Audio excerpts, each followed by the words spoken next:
자, 이제 지방보조금 집행인데, 이제 오늘의 하이라이트죠. 예. 지방보조금 집행에서는 이제 제가 이제 방송 강의로도 계속 말씀드렸던 것처럼 용도외로 사용하면 안 된다. 여러분들 용도외라는 것은 보조금 사업 계획서에 나와 있는 대로 그 집행하는 것을 용도에 맡겨 썼다라고 하는 것이고, 지방보조금 사업 계획서에 없는데도 집행을 하거나 지방보조금 사업 계획서에 1,000만 원을 설정했는데 차량 임차비로 1,000만 원 설정했는데 차량 임차비는 500만 원밖에 안 나가고 그 학생 티켓 구입비로 500만 원을 썼다. 근데 티켓 구입비가 사업 계획서는 300만 원밖에 없었어. 200만 원 전용한 거잖아요. 이제 아니 사업 계획서는 이미 있는데 이거 자체에서 돈만 왔다 갔다 했는데 이것도 용도외입니까? 하면 용도외라고 봅니다. 그래서 이거에 대해서도 예산에 맞게 써야 되고요. 예산을 초과해서 써야 될 사항이 발생할 경우에는 교육청의 승인을 받아야 돼요. 사전에. 사후는 안 됩니다. 사전에. 우리도 그렇잖아요. 행정기관도 예산 부족하네? 일단 먼저 써. 의회는 나중에 보고하지 뭐. 이러면 안 되잖아요. 예, 그런 것처럼 사전에 승인을 받아야 되는 겁니다. 그래서 사전에 교육청에 제출한 사업계획서대로 쓰는 것을 용도로 맞게 쓴 거고, 그 사업계획서 달리 쓰면 용도외로 봅니다. 이게 가장 기본 원칙이에요. 그래서 선량한 관리자의 의미를 가지고 여러분들은 지방 시민들이 내신 예산을 교육청을 대리해서 집행하시기 때문에 선량한 관리자의 주의 의미를 가지고 위임 사무를 처리해야 하고요. 그래서 이 교부 조건에도 보시면 지방계약 법령을 적용하라 라고 되어 있습니다. 그래서 교부 조건에 지방계약 법령에 따라 계약을 체결 이행하도록 해야 한다. 그리고 지방보조 사업자는 계약은 지방계약법을 따른다라고 되어 있습니다. 그래서 지방계약법을 따라야 되는데, 이 지방계약법을 보시면 33조에 지방자치단체장 또는 지방의원은 자신의 소속 지방자치단체와 계약을 할 수 없다고 되어 있고요. 그리고 지방자치단체장은 단체장의 배우자, 그리고 그 직계 존비속, 또 배우자의 직계 존비속, 그 다음에 그 지방자치단체장이 사실상 소유 또는 지분이 있는 사업자하고 수의계약을 할 수 없다라고 되어 있습니다. 그래서 이 지방자치단체장을 지방보조사업자로 바꿔서 읽어보시면 제가 무슨 말씀 드리는지 알 거예요. 그래서 저희 행정안전부 지방보조금 매뉴얼이나 교육부 지방보조금 매뉴얼에서 내부 거래를 임직원 등이 운영하는 업체 또는 단체, 계약 관계에 있는 업체 또는 단체와 내부 거래를 금지한다라는 것은 이 지방계약법 제33조를 유추 적용하여 내부 거래로 인정이 되면 해소할 수 있다라고 말씀을 드리는 거예요. 예. 여기서 내부 거래 유형이 이제 있는데, 이 내부 거래를 이제 제가 24년부터 계속 강조 말씀드리고 있는데, 요거를 24년부터 지방보조금법이 생기면서 강조가 된 겁니까? 라고 얘기하시는데 아니라는 거예요. 이게 2012년 군산시청 보조금 교육자료인데 이미 2009년에도 이런 문제가 돼서 지적된 사례가 있었습니다. 이건 항상 있었던 거예요. 예. 그래서 요거는 이 사례를 보시면 그 마름모 연구소하고 그리고 보조사업자 동그라미 센터, 그러니까 마름모 연구소 소장님은 보조사업자도 아니에요. 근데 동그라미 센터가 보조사업자인데 공동 주체로 진행을 하는데, 그럼 공동 주체면 이 마름모 연구소도 이 주관자 아니냐, 주체자 아니냐. 근데 왜 강사수당 받아가니 해서 문제가 된 거예요. 예, 보조사업자도 아닌데. 그러니까 이렇게 내부 거래는 옛날부터 엄격했습니다. 예. 그래서 이제 내부 거래 유형은 총 3가지 유형이 있는데, 이 보조사업자가 자신의 산하업체하고 거래하는 행위가 첫 번째가 있어요. 이게 뭐가 있냐면, 그 법인들이 주로 일어나는데, 이제 법인이 이제 다문화 자녀를 대상으로 언어 교육을 하겠습니다라고 했어요. 근데 언어 교육을 하려니까 강의 장소가 필요해. 근데 강의 장소를 가만히 보니까 내가 학원 법인인데 그 학원에 강의실을 그냥 쓰면 되겠어. 그래서 내가 법인이 운영하는 학원 강의실을 빌려서 다문화 자녀 언어 교육을 했습니다. 그리고 강의실 임대료로 월 80만 원씩 10회 해가지고 10개월 해가지고 800만 원 준 거예요. 자, 학원에 그랬는데 운영자는 누구예요? 보조사업자예요. 줬는데 다시 올라가. 이게 내부 거래입니다. 아까 뭐라고 했죠? 자신이 소유하고 있는 지분이 있는 법인은 안 된다라고 됐잖아요. 그러니까 이렇게 된 거고요. 또 하나는 자, 일반적인 지방보조사업자는 그렇지 않으신데 이 규모가 크신 시민단체는 본점과 지점의 역할을 하는 지부가 있어요. 그래서 예를 들어서 서울 지부에서 글짓기 행사를 하는데 학생 글짓기 대회를 열었는데 글짓기 그 심사하시는 심사위원님들을 본부에서 본부의 임직원들을 심사위원으로 위촉을 했어요. 그래서 서울 지부에서 서울 본부의 임직원에게 심사수당을 준 경우 그것도 내부 거래로 봅니다. 그럼 이제 이렇게 질문하시죠. 아니 저희 지부에 사무총장님, 사무국장님밖에 할 사람이 없어요. 하지 말라는 게 아니에요. 무료 봉사하라는 거죠.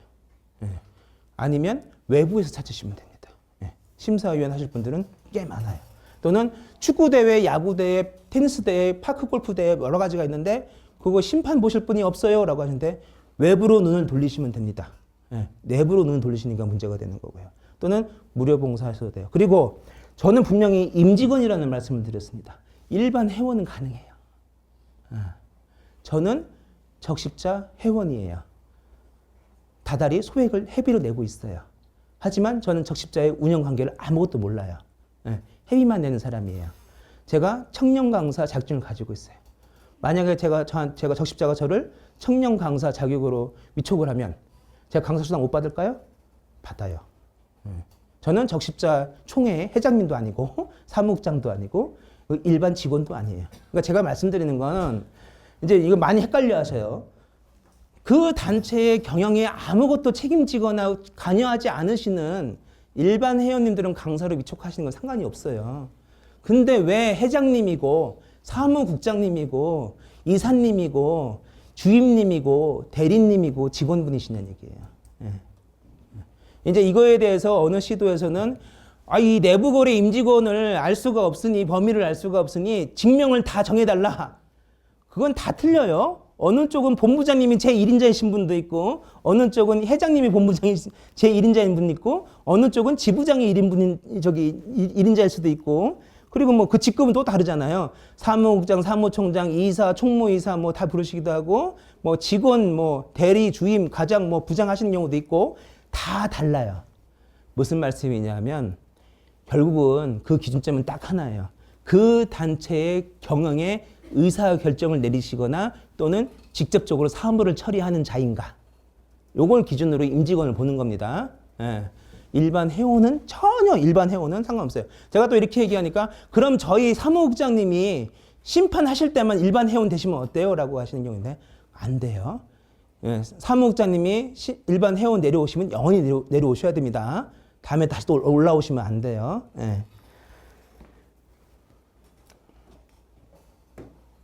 그리고 두 번째가 보조사업자 임직원 지급하고는 관계된 업체와 거래하는 겁니다. 이제 그 다문화 자녀 대상으로 이제 뭐 도자기 빚는 그 교육을 한다. 근데 도자기 빚는데 점토 재료를 사야 돼. 그래서 총무님한테 보조금 카드를 주면서 점토를 사와요라고 줬는데 하필이면 이게 시민단체다 보니까 총무님이 부업으로 점토 관련 자영업을 하셔.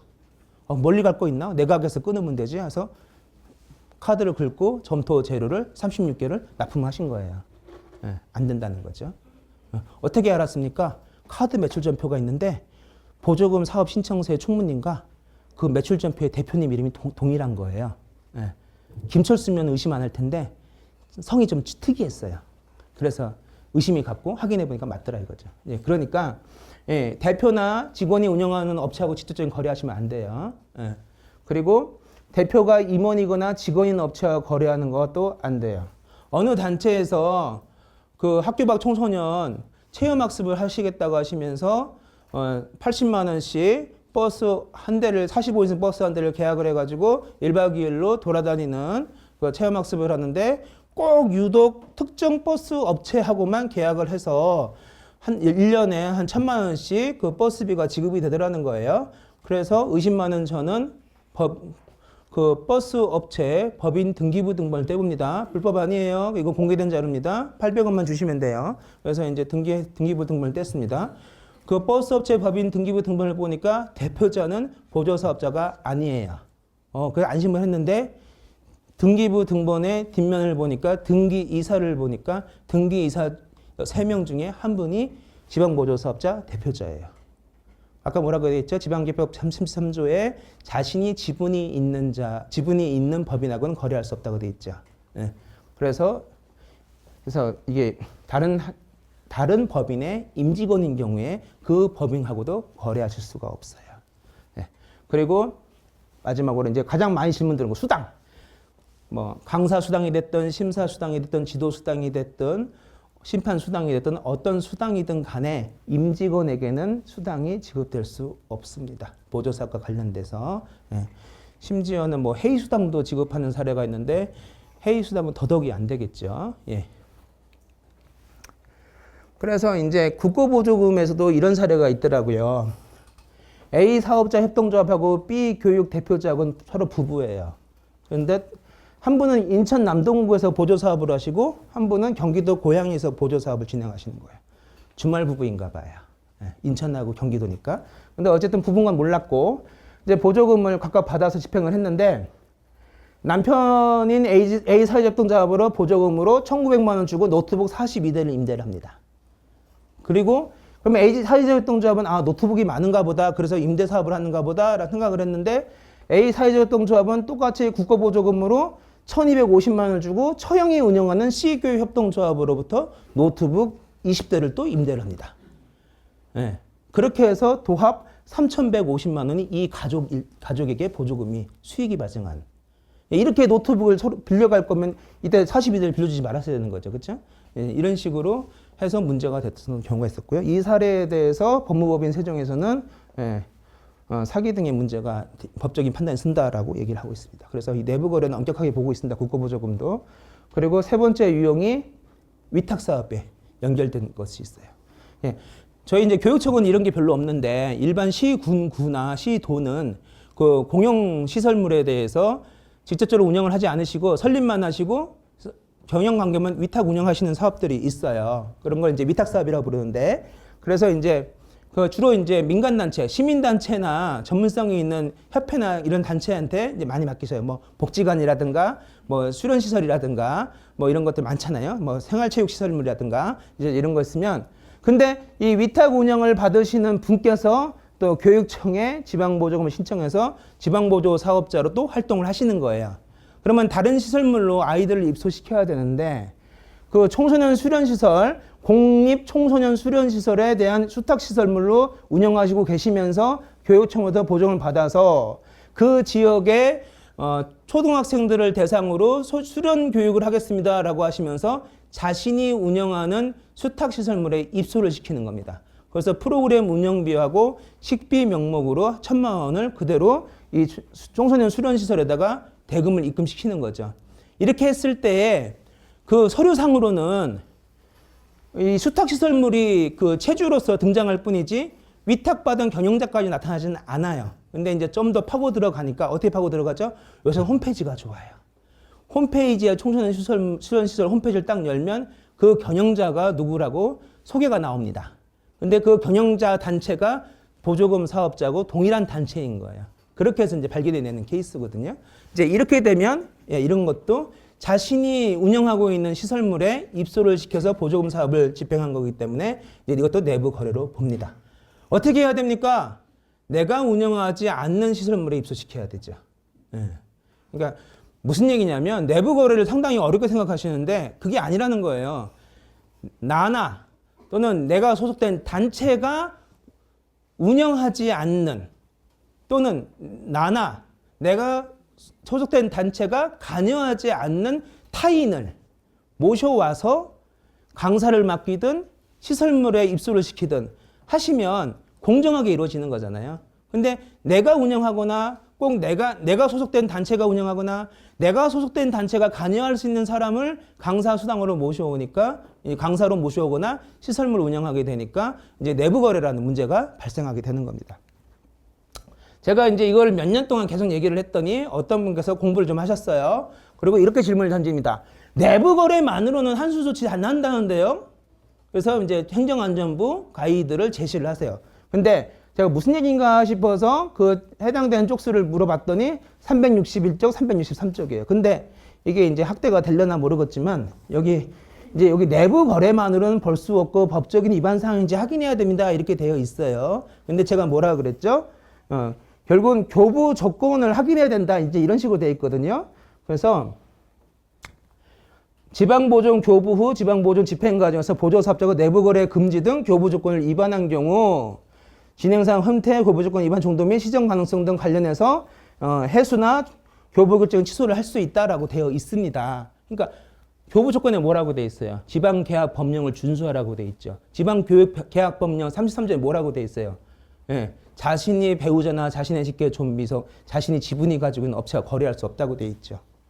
예. 그러니까 되는 거예요. 내부거래 문제가 됩니다. 그리고 363쪽에도 뭐라고 되어 있냐면 지방계약 법령의 위반 사항인지 여부 등에 따라 판단되어야 된다라고 되어 있어요. 이제 앞에서는 내부거래만으로는 해소할 수 없다. 두리뭉실하게 되어 있지만 끝에 가서 뭐라고 되어 있어요? 지방계약 법령을 준수했는지 확인해야 된다. 이렇게 되어 있다는 거죠. 예. 그렇기 때문에 여기서는 지방계약 법령이 분명히 위반된 겁니다. 그리고 또 하나 여러분 고려해야 되시는 게 이해충돌 방지법이에요. 이해충돌 방지법에 공익업무 수행 사인이 있거든요. 그래서 여러분들이 지방보조금 사업자로서 지정이 되는 그 순간 지방보조금 집행하는 순간에는 공직자로 바라봅니다. 그래서 이해충돌 방지법 중에 자신이나 자신이 소속된 자신 지분이 가지고 있는 단체, 그다음에 직계 존비속 배우자와 거래할 수 없는 내용들이 이해충돌 방지법에도 있어요. 그래서 이거는 내부 거래는 엄격히 판단돼야 된다는 거. 다만 회원은 좀 달라요. 그러니까 이 단체의 경영에 정말 참여하지 않는 회원들이 있다면 그 회원들을 대상으로 강사로 모집하는 건 상관이 없어요. 예.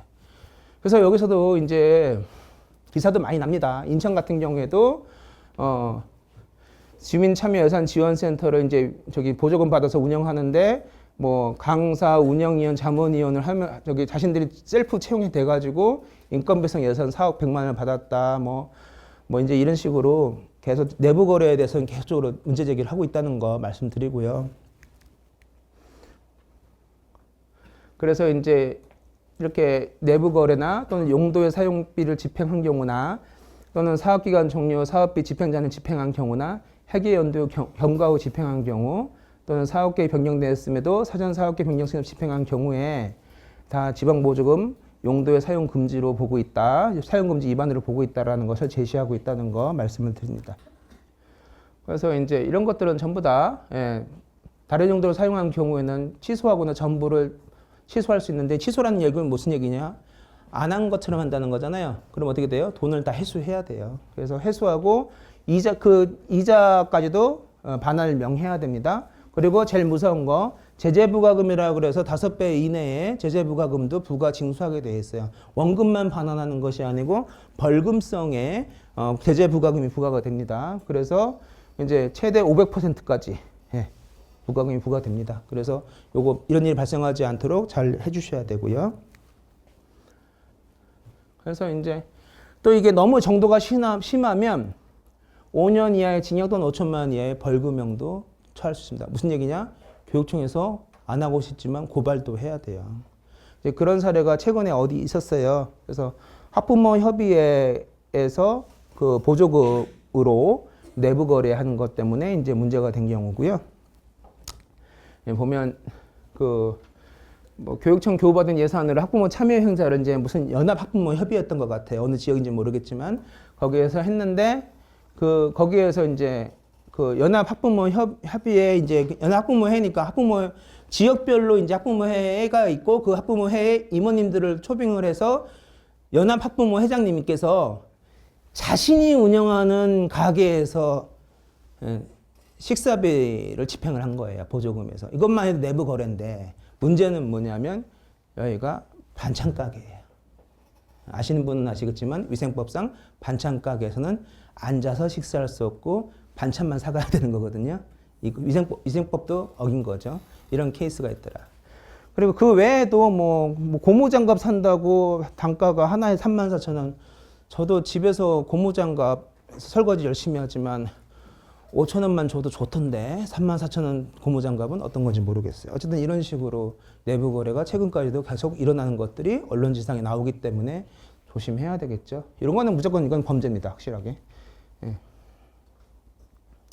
그래서 이제 여러분들 이제 그 사업 계획에 없는 내용을 집행하거나 사업 계획에 할당된 금액 범위를 벗어나서 집행하는 경우에는 용도의 사용 금지에 걸린다라고 말씀드렸잖아요. 그럴 때 여러분들은 이제 내용 변경이라는 절차를 통해서 해주셔야 돼요. 예.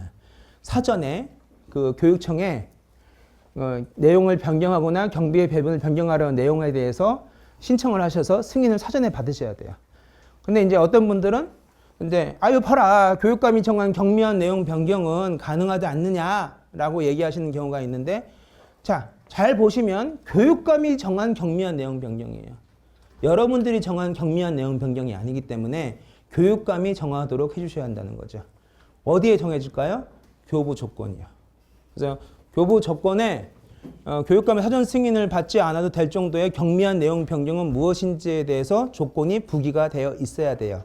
만약에 여러분들이 받으신 교부 조건에 그런 내용이 없으면 아까 말씀드린 것처럼 사업계획에 원래 있던 항목인데 여기서 돈을 왔다 갔다 100만 원, 20만 원 왔다 갔다 이렇게 이동해서 전용해서 쓰고 싶어도 다 승인을 받으셔야 한다는 거예요. 그래서 이제 뭐 만약에 교부 조건에 그런 내용이 없으면 교육청이 얘기하셔서 교부 조건에 뭐 100만 원 미만의 금액 변경 사용은 경미한 내용으로 본다라든가 이런 교부 조건 좀 달아달라고 해주시면 여러분들 사업비 집행하실 때 좀 융통성이 생길 겁니다. 그런 게 없으면 답답해지는 거예요, 서로가. 저도 이제 교육청 담당자도 자신의 업무가 가중해지기 때문에 스스로 내용 변경해 줄 수 있는 경미한 교부 조건은 만들어 주려고 하실 것 같아요. 그러니까 서로 상호 얘기하시면 되고 이거는 어쨌든 간에 여러 가지에서도 계속 경미한 내용 변경에 대해서는 교부 조건이 하도록 되어 있고 없으면 다 승인을 받아야 된다고 되어 있기 때문에 교육비 특별액의 세출 예산 집행 기준에도 나와 있는 사용이라 굉장히 어려운 내용입니다. 그래서 내용 변경을 임의로 할 수 없다는 사실 강조 말씀드리고요. 그리고 다른 사업자에게 이 보조 사업을 넘기실 수도 있는데 과거에 코로나 시대는 이런 게 많았어요. 근데 넘기시는 것도 교육감의 승인을 받아야 됩니다. 그래서 이거 말씀드리고 그래서 이제 여기는 이제 기사가 얼마 전에 났었는데 20년도에 나온 건데 지방자치단체장 승인 없이 다른 사업자에게 인계해서 2억 1,422만의 보조금 전액을 환수 중인 것도 있다라는 언론 기사가 나온 적도 있습니다.